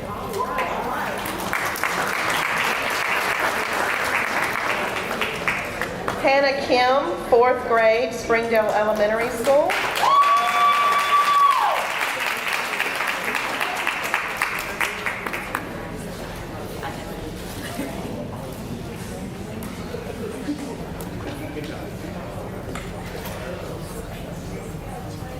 Addison A. Merity, fifth grade, McKibben Lane Elementary School.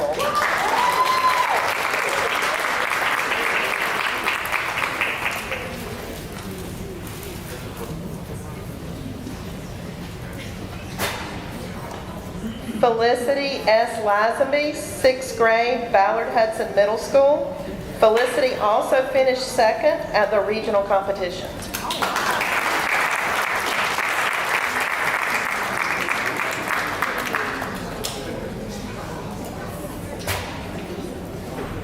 Elena Evans, seventh grade, Miller Magnet Middle School.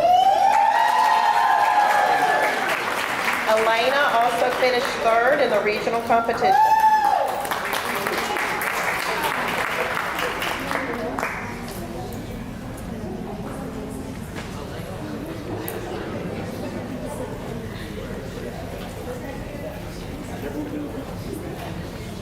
Paris Harvey, 8th grade, Appling Middle School. Paris also finished first place at the regional competition and will represent the district at the state level.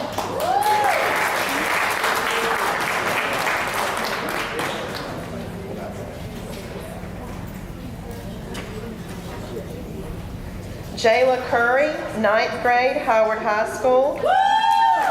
Jayla also finished second at the regional competition.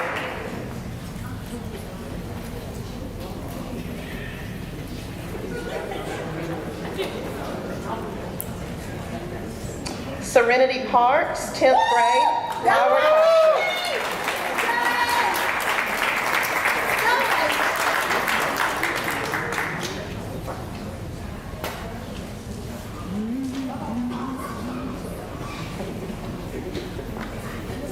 Morgan Pugh, 11th grade, Central High School.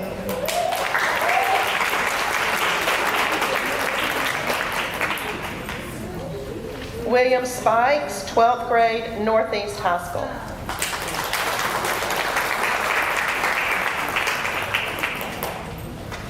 Congratulations to all and thank you for being built for Bibb.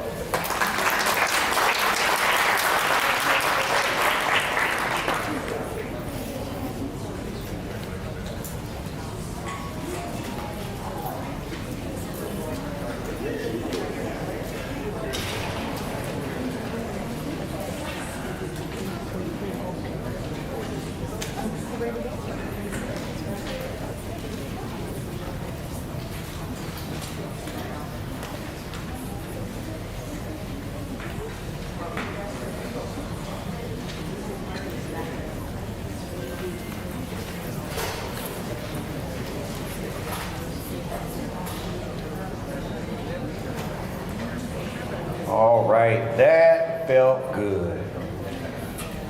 Board President Freeman, this concludes our recognitions for the evening. Thank you so much. Thank you very much, Dr. Sims. At this time, I have two students who want to address the board. If we could have Devea Butts and Keontae Jones come up to the podium.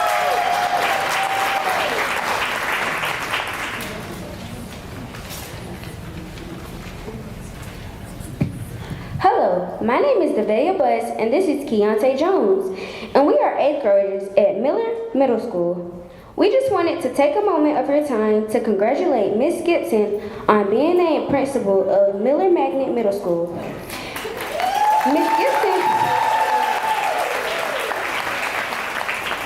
Ms. Gibson has always been a compassionate and relatable leader. Even before she was principal, she always took the time to understand not just the adult problems, but our kid problems as well. We want to thank the superintendent, Dr. Dan Sims, the Bibb County Board of Education, and Mr. Nelson Render, I believe. Thank you, Ms. Gibson. We are so grateful to have you as our principal.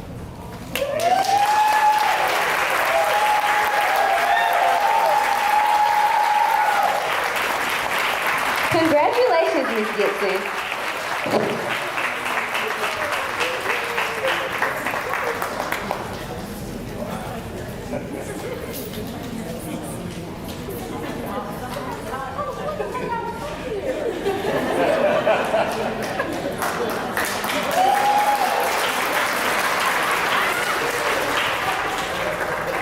Thank you for that special recognition.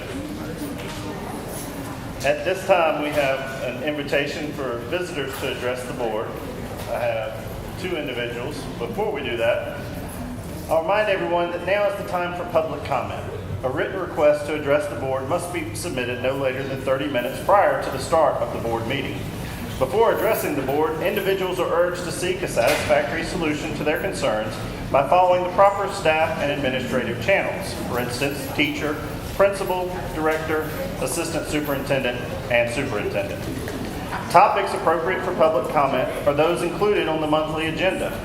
Only under circumstances determined by the board president is it comment appropriate on items not on the monthly agenda. While general comments are appropriate for the public comment session, concerns about specific individuals or employees should be addressed privately with the appropriate district administrator. Speakers may not address confidential student or personnel matters. Speakers are not allowed to make comments regarding personnel matters that may be the subject of investigation or where a final personnel decision has not been reached. Groups are asked to designate a single spokesperson, as the board president may limit the number of speakers per side for a given issue. Speakers shall have a maximum of 3 minutes each and must stop speaking promptly when their time is up. Board members will not respond to the public comment. At this time, we call to the podium Peter Finley Burke.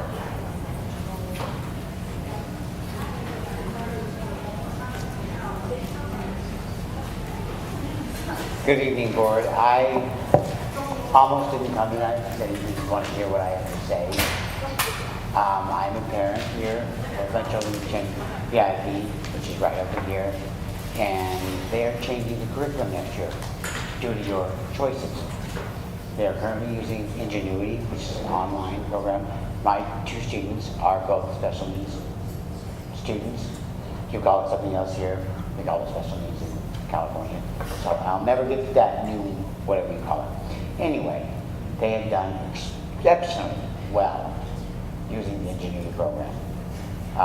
B averages, now my 7th grader, which they implemented this last start of the new term, is now D's and F's.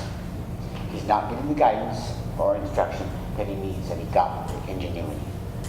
Ingenuity, if he didn't understand something, we'd watch it again. We'd watch it 20 times. So he got it, and he achieved a B average.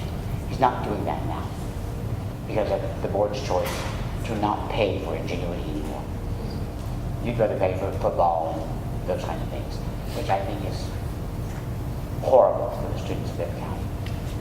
And I just want you all to know it's a mistake, and it's affecting the children. So thank you for your time. Thank you, sir. Next, we call to the podium Sabrina Friday.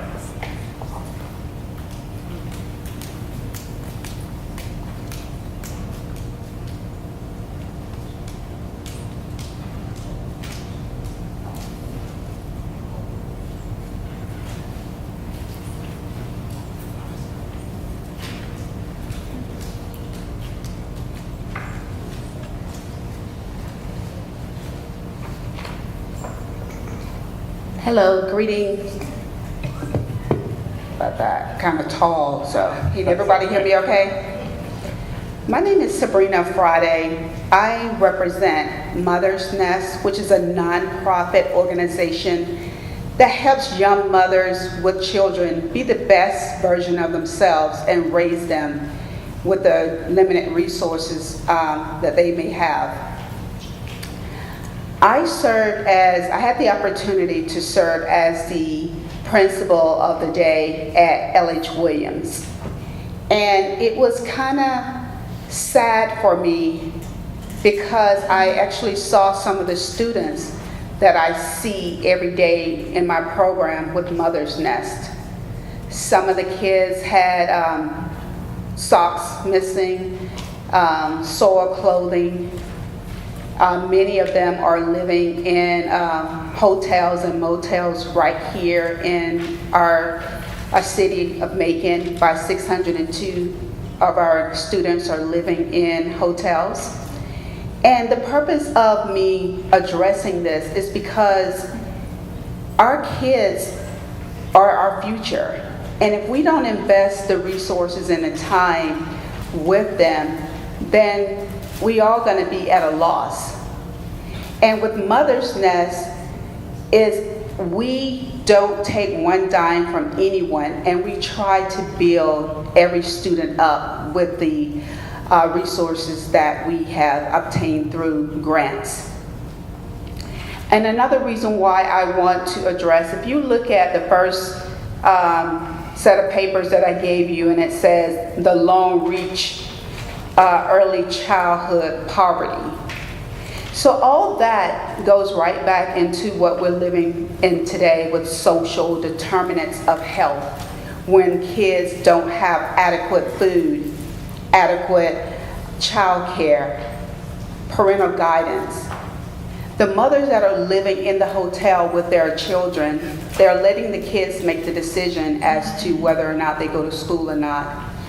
But the mom has to go to work to pay for the hotel to provide for her kids.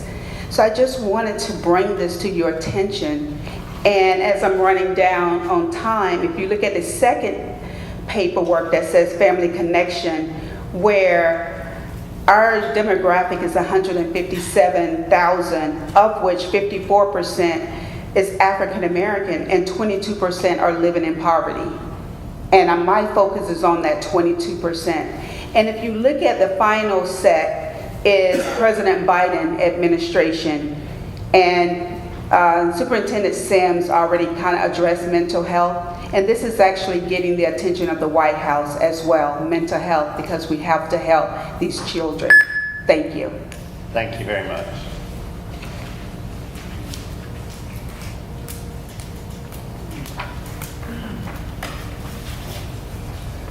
Don't believe we have the need for executive session? No, sir. All right, in that case, I'll entertain a motion for the approval of the consent agenda. Do we have such a motion? So moved by Dr. Dillard. Second? Second. Seconded by Ms. Hanlon. Any discussion from the board?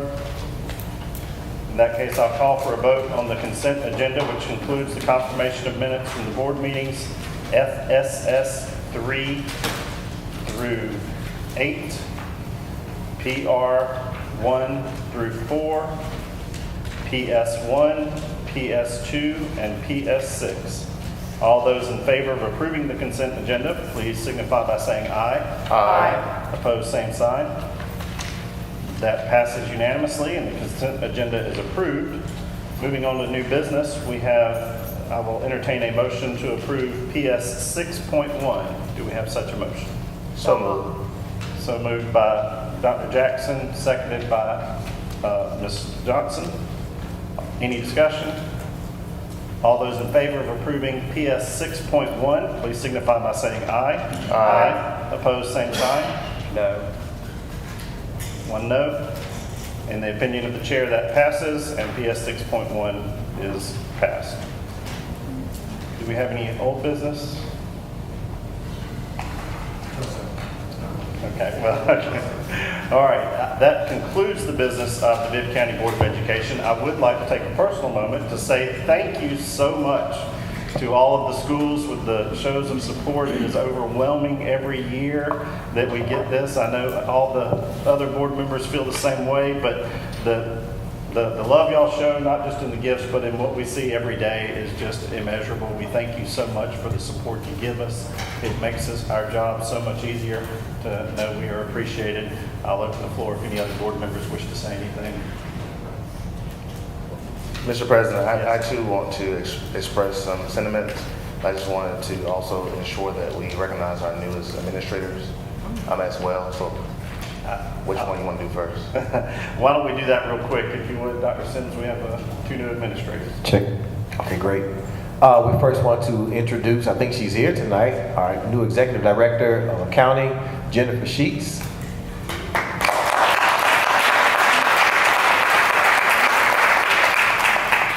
And also our new Executive Officer, Chara Williford.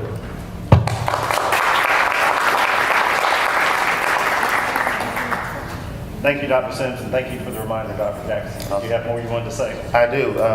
Let me also echo the words of our president and just say thank you to all the schools, to all of our various departments in the school district for honoring us once again for Board Member Appreciation Month. As my tenure on the board comes to an end at the end of this year, I would definitely miss this month. But I'm just so appreciative. It's an honor to serve. We're here to serve, not to be served. And so just a little small token of appreciation to us, it goes a long way. So thank you. Dr. Bibb. I too echo the other board members and expressing my gratitude after serving 44 years as an educator, loving my parents and my students and the community and my co-workers, and having an opportunity to be on the board and being appreciated by all of those who just showered us with so much love. And I'm grateful, and I'm grateful to all of our children, our parents, our students. I have a painting of me here, and paintings and flowers, and the painting I just have to let you see. That's me. And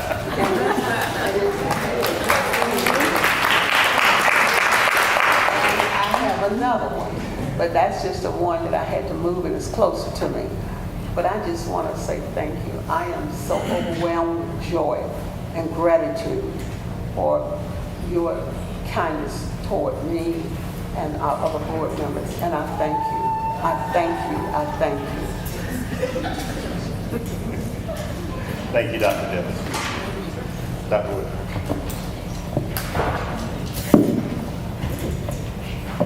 Not to belabor the point, but I just want to say thank you to all of you, and I'm really grateful for the opportunity to serve the Bibb County families and our students, and I am so happy to see all of you at our board meetings.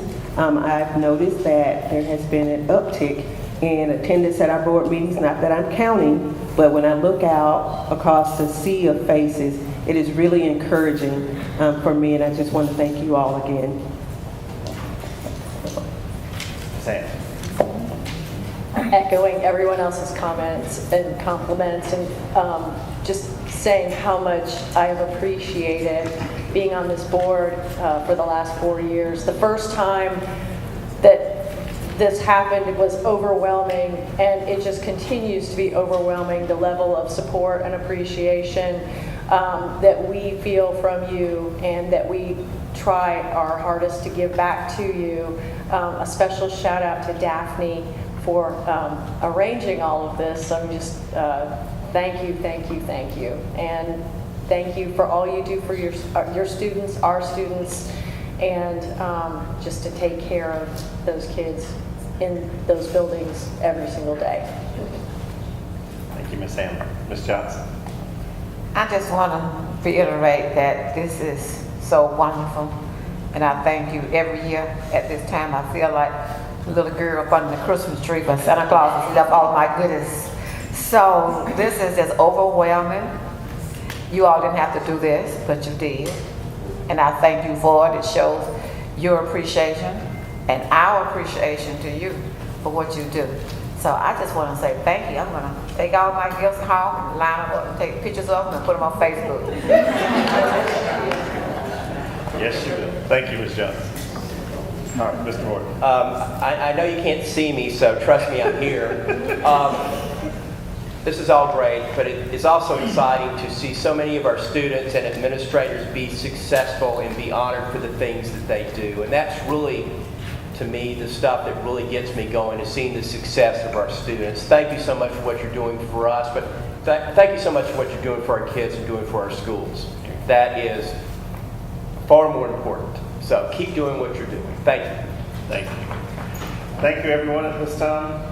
Dr. Sims? If I may, I just want to take a moment, and while we know this is a typical month, it's one thing to recognize our board, but it's another thing to recognize our board that is worthy of recognition. This is an exemplary board as measured by the Georgia School Boards Association, and I'm honored to serve as your superintendent. I don't take lightly my role. I don't take lightly our relationship.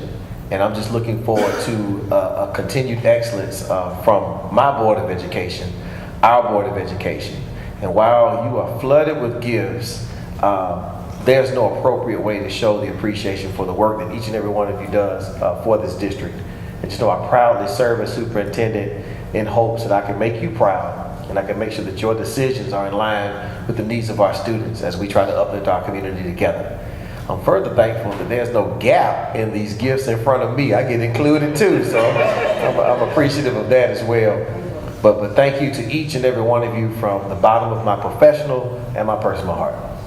Thank you, Dr. Sims. May we have a motion to adjourn? So moved by Dr. Woodford. I think seconded by Dr. Dillard. All those in favor say aye. Aye. Opposed, same sign. We are adjourned.